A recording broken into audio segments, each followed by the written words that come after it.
Hi all, welcome to compass academy. Welcome to our rapid question series. നമ്മുടെ rapid question series അങ്ങനെ interesting ആയി മുന്നേറുന്നു. അനേകർക്കത് പ്രയോജനം വരുത്തുന്നു എന്നറിയുന്നതിൽ സന്തോഷം. നമുക്ക് സിലോജിസത്തിൽ ഇന്നത്തെ ഡെഫിനറ്റ് ആയിട്ടുള്ളൊരു ക്വസ്റ്റ്യൻ നോക്കാം. എന്തൊക്കെയാണ് ഇവിടെ സംഭവിക്കുന്നത്? This is the statement: no apple is plum, all plum are oranges, all oranges are mangoes. അതിൻ്റെ ഇതാണ് വരുന്നത്. നോക്കിയാൽ കാണാം, എല്ലാ പ്ലമ്മും ഓറഞ്ചാണ്, എല്ലാ ഓറഞ്ചും മാംഗോ ആണ്. അപ്പോൾ വലുത് മാംഗോ. ഇനി പ്ലമ്മും ആപ്പിളും മാത്രമായിട്ടാണ് നോ റിലേഷൻ. ഓർക്കുക, അത് ഇവർക്കൊന്നും ബാധകമല്ല എന്ന് ഓർത്തുകൊള്ളുക. വലിയ ആൾക്ക് നോ വന്നാൽ മാത്രമേ അകത്തുള്ളവർക്ക് ബാധകമാകത്തുള്ളൂ. എന്നാൽ ചെറിയ ആൾക്ക് നോ വന്നാൽ വലിയതിലുള്ളവർക്ക് അത് നോ ബാധകമല്ല.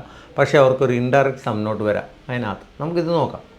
എന്താണ് ഇവിടെ ആദ്യത്തേത് നോക്കാം. All plum are mangoes. നോക്കിയേ, പ്ലം ഏതിനകത്ത് ഉൾപ്പെടുന്നത്? Mangoes. All plum are oranges എന്ന സ്റ്റേറ്റ്മെൻറ്റിലുള്ളൂ, പക്ഷേ എല്ലാ ഓറഞ്ചും മാംഗോയും കൂടാണ്. So obviously all plum are mangoes കറക്റ്റാണ്. Then next, at least. ഈ അറ്റ്ലീസ്റ്റ് ഒക്കെ നമ്മളെ കൺഫ്യൂസ് ചെയ്യിക്കാനുള്ളൂ. ഇതൊക്കെ സെക്കൻഡറി കീവേഡാണ്. സോ അറ്റ്ലീസ്റ്റിനെ വിട്ടേക്കുക, ബാക്കി എടുത്തേക്കുക. അറ്റ്ലീസ്റ്റ് മീൻസ് സം തന്നെയാണ്. സോ നമുക്കെടുക്കാം സം മാംഗോസ് ആർ ഓറഞ്ചസ്. നോക്കിയേ, ഇവർ തമ്മിൽ ഓൾ റിലേഷനാണ്. All A are B means some A are B, some B are A എന്നത് ഇതിനകത്ത് അടങ്ങിയിരിക്കുന്നതാണ്. ഓളിനകത്ത് എന്തടങ്ങിയിരിക്കുന്നു? സം അടങ്ങിയിരിക്കുന്നു. നോക്കിയേ, ഓറഞ്ചും മാങ്ങയായിട്ട് ഓൾ റിലേഷൻ അല്ലേ? അപ്പോൾ അവിടെ സം ഓൾറെഡി ഉണ്ട്.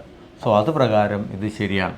സോ നമ്മുടെ ആൻസർ ബോത്ത് 1 and 2 ഫോളോ എന്നാണ്. സിമ്പിളാണ്, പക്ഷേ ചില സമയത്ത് നിങ്ങളെ ഇവർ തെറ്റിക്കും. സിലോയിസം നല്ല മനസ്സിരുത്തി പഠിക്കുക. കൺസെപ്റ്റ് മനസ്സിലാക്കിയവന് സിലോയിസം അത്രമാത്രം എളുപ്പമാണ്. നിങ്ങളെ ഒരു പ്രിലിംസിന് അവൻ രക്ഷിക്കുകയും ചെയ്യും, മെയിൻസിനാണെങ്കിലും. അപ്പോൾ നമുക്ക് അടുത്ത ക്വസ്റ്റ്യനായിട്ട് വീണ്ടും കാണാം. ബൈ.